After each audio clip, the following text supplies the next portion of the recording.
welcome. You're watching Himalaya Television, and I am so humbled to say that as I am at Hyatt Regency, and यहाँ चाहिँ हुन गइरहेको छ Wow Woman Achievers Award 2017.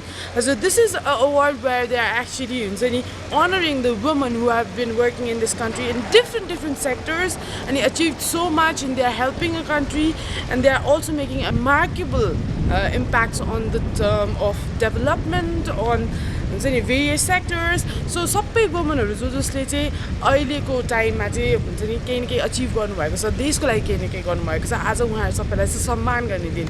So international woman day को यसपालिको theme पनि रहेको छ be bold. So you be bold. अहिलेलाई भन्छ I'm taking you inside and let's see यसपालिको woman achiever awards that is 2017 Wow Woman Achievers Award कस्तो हुन्छ.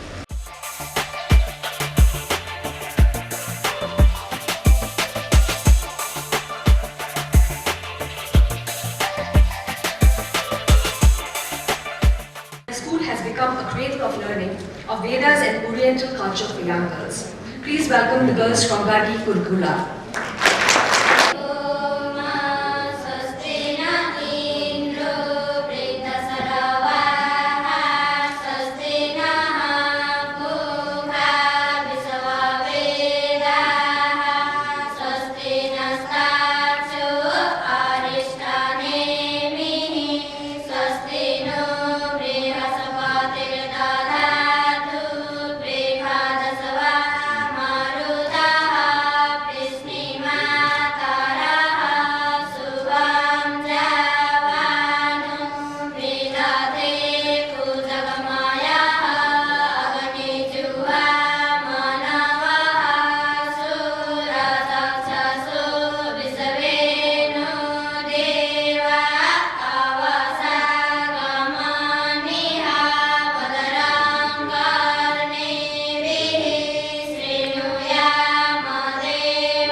We have a very clear purpose where we care for people so they can be their best and are driven by our values of respect, integrity, humility, empathy, creativity and fun, thus leading to our goal of becoming the most preferred hospitality brand, loved and respected by all.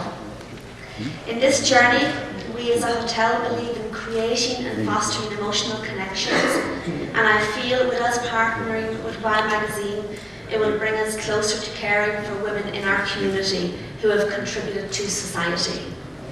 It is indeed a pleasure to be standing here today to kickstart such a forum to celebrate womanhood, and we do look forward to making this an annual event moving ahead. I would like to thank the support of all our partners and panel of judges for making it all possible. Thank you all for being here today, and enjoy the rest of the program.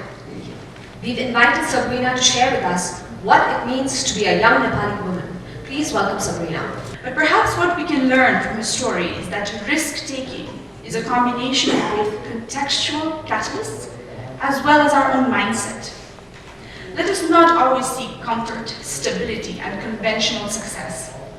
If I had not returned back home to Nepal, I would not have lived through the excruciating fuel crisis last year. I would not have struggled to understand the very real identity and governance challenges of my country.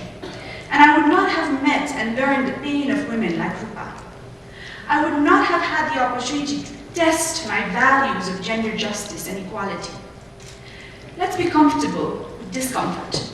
Let's learn to manage losses so we can take some risks. Let's be bold for change.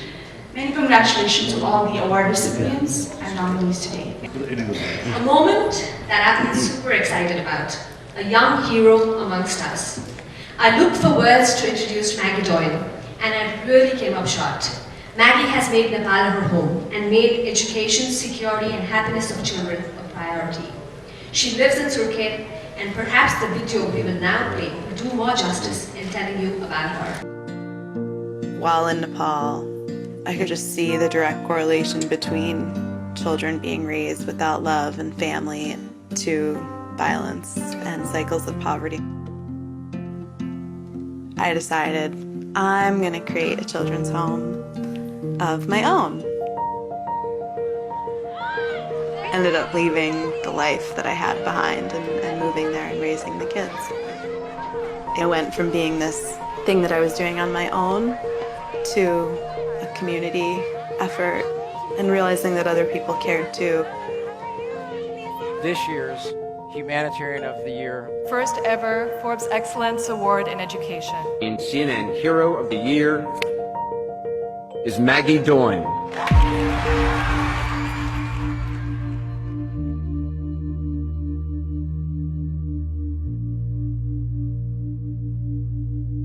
Six months ago, I was literally on top of the world. And there was an accident at the house. I ran downstairs from my bedroom and I saw my 17-year-old giving CPR to my baby. And on December 30th of this year, he passed away, which is why I'm up speaking for the first time today. And I came back to New Jersey, where I'm from, and I spent about 2 months in fetal position in bed alone. I went blackout. I thought I would die.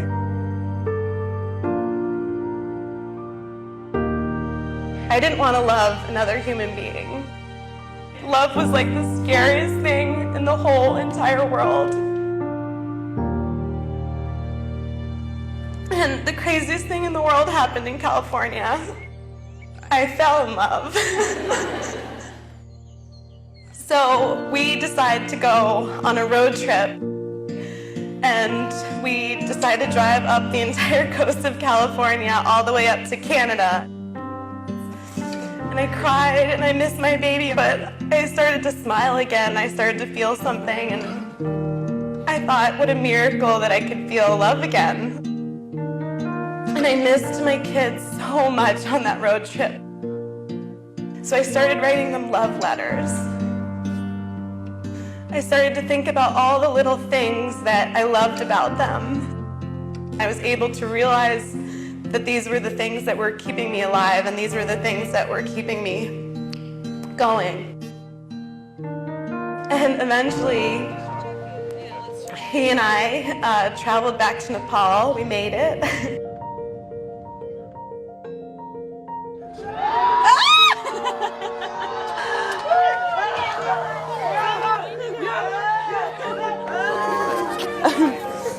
Guys, this is Jeremy. Who didn't I get a hug from yet?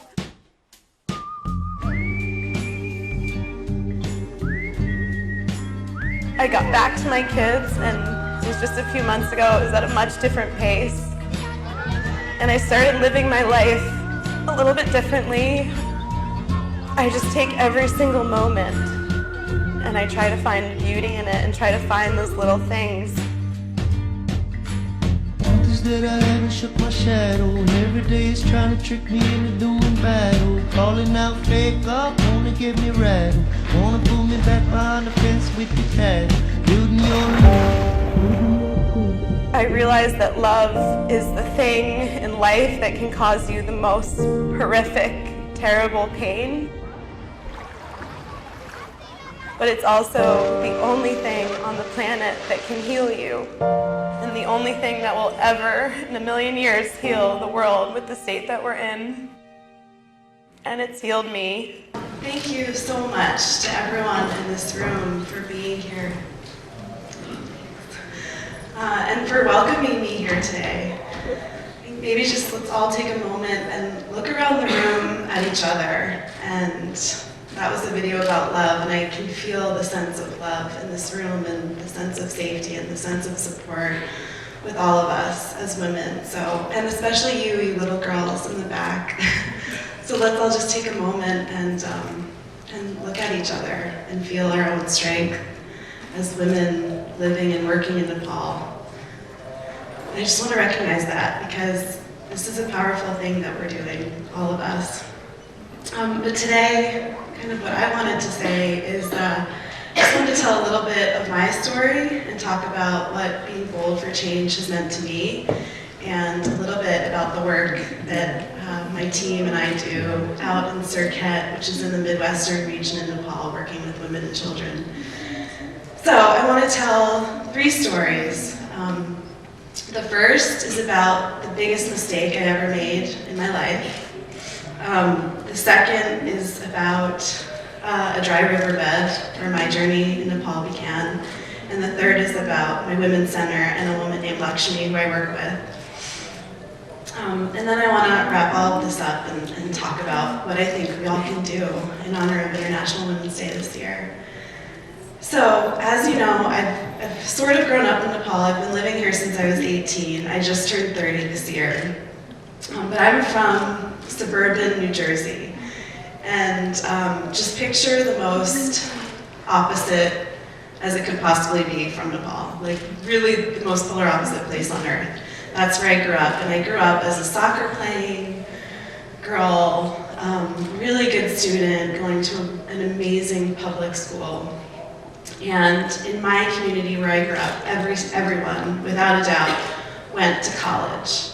And that was what we were taught as young women, was the end-all be-all. You work hard, you put your head down, you get a scholarship, and you get on this path to success, and you become a strong woman, and then you get married, and you have kids, and you have a family of your own someday. No matter who we are as women, I think that's sort of the path and the track that is set forth for all of us. And I sort of just woke up one day. It was in the middle of my exams. My team that I was playing sports with had made it to the state championship.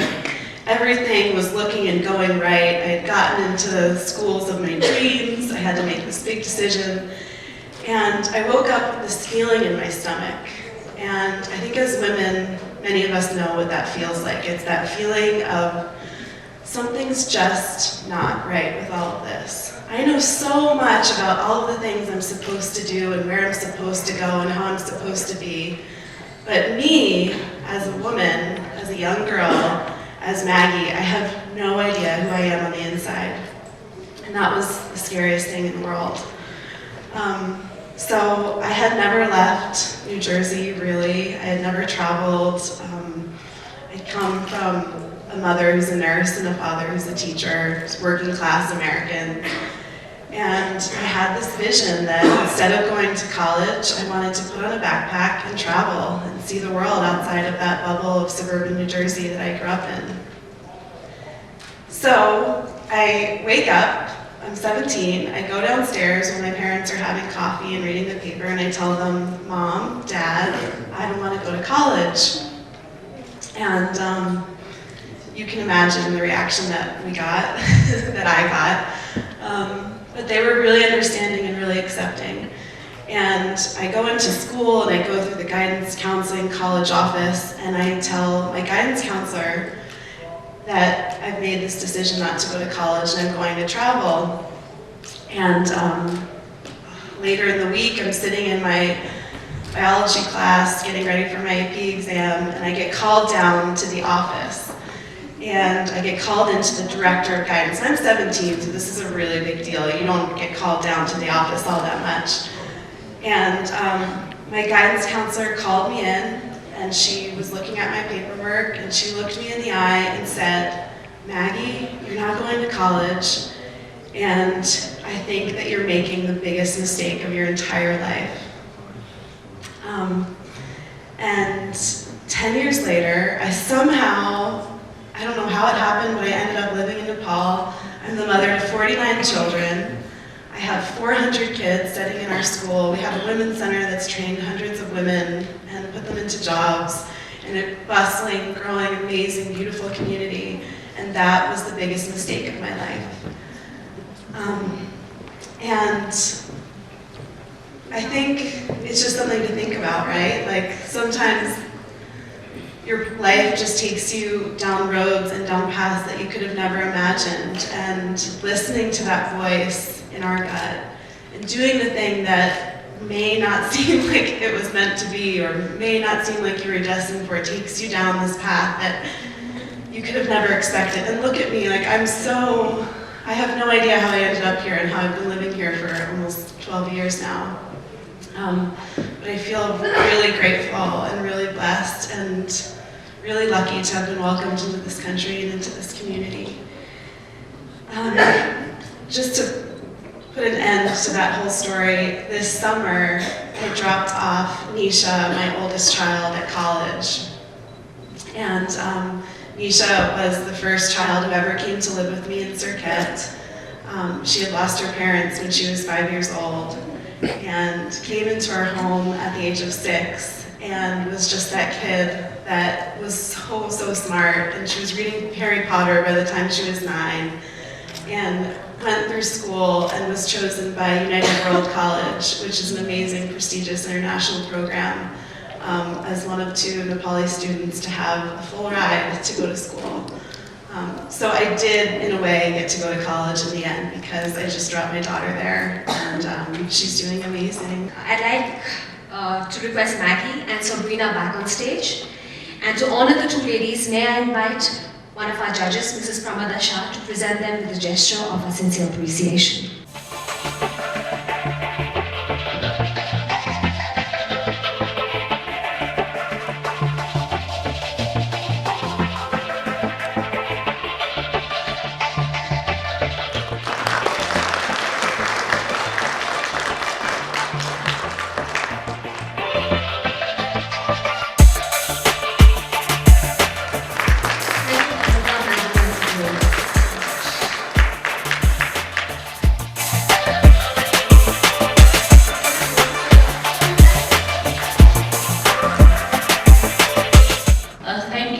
Team and Hyatt for organizing this event. Thank you to the judges.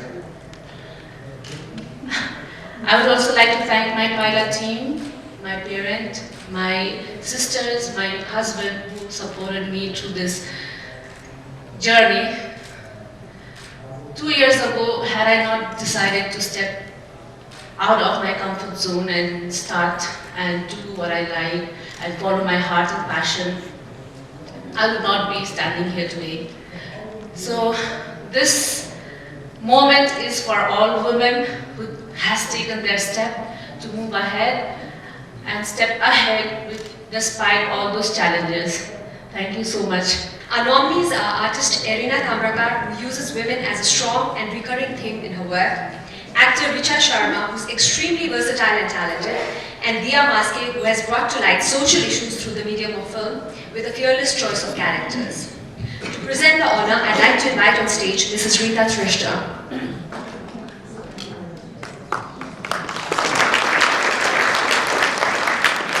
Our next category is social service or social activism. The nominees in this segment are Diksha Chapagai of Pavitra Samaj Seva Nepal, Santoshi Rana of Bihani Social Venture, and Sharmila Thapa of Samhita Women Development Forum. To present the honor in this category, I invite on stage Mrs. Lily Thapa.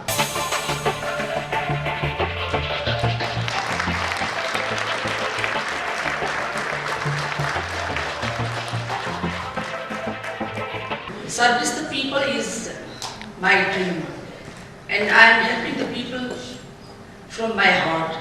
I am not copying the service. I am not inspiring anybody. I am inspiring by my heart. The next category is leadership, and the nominees are Amuda Mishra of Ujala Foundation, Sumana Shrestha of Kapur, and Luna Shrestha Thakur of Change Fusion Nepal. All three very strong and capable contenders. To present the honor in this category, I'd like to invite on stage Mrs. Pratima Pandey.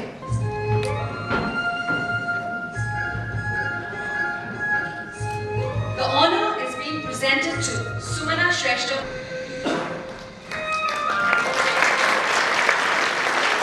Yes, it is an award for leadership, but I think whatever has been achieved would not have been possible without the support. What was Harpool? It was just a platform, and unless people participated, men and women, it just would not have been successful. And that is something I have taken away from my experience in Nepal in the last 2 years, that if we're going to make a change, yes, we have to be bold, and we also need to support other women and men who are working to make the change. Thank you. The nominees for the title of this year's Most Inspiring Woman 2017 were Vandana Rana, the first Nepali to be elected as member of United Nations Committee on the Elimination of All Forms of Discrimination Against Women. Honorable Justice Sapna Pradhan Mallah, a Supreme Court judge and former president of the Forum for Women Law and Development. Due to her efforts, more than 64 discriminatory laws of Nepal have been struck down. And Bhavani Rana, an entrepreneur and first ever woman to be elected Vice President of the Federation of Nepalese Chamber of Commerce and Industry and the co-founder of the Federation for Women Entrepreneurs Association of Nepal. It gives me great pleasure to announce that this year's title of Most Inspiring Woman of the Year 2017 is being conferred to Honorable Justice Sapna Pradhan Mallah. We still have to fight the glass ceiling, and we're still either put on positions as token women, or we have to prove that we're twice as good as any man. So I would say, ladies, let's continue to be bold. Let's continue to break the boundaries and not be afraid. And what I see here today is this courage and strength is very much present here, and it's part of Nepal, and that's why I'm so happy to be here. Thank you.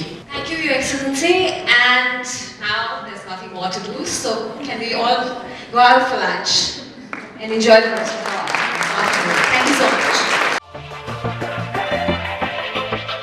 Alright, so Wow Woman Achievers Award 2017 मा तपाईले हेरि नै हाल्नु भयो कोकोलाई सम्मान गरियो कोकोलाई honor गरियो, and there were like so many inspiring women, so many women with their struggles, their stories, so many things to learn from. So yes, it is like men are superior or women are less superior, they are oppressive. You believe not. Let's not talk about Kathmandu, and then I really want to request to all my viewers, it does not actually matter whether you are men or women. It's like you need to work hands on hands to develop our country and make it a developed one. So I really want to thank everyone for watching. I am signing off. Bye bye, adios, and happy Women's Day.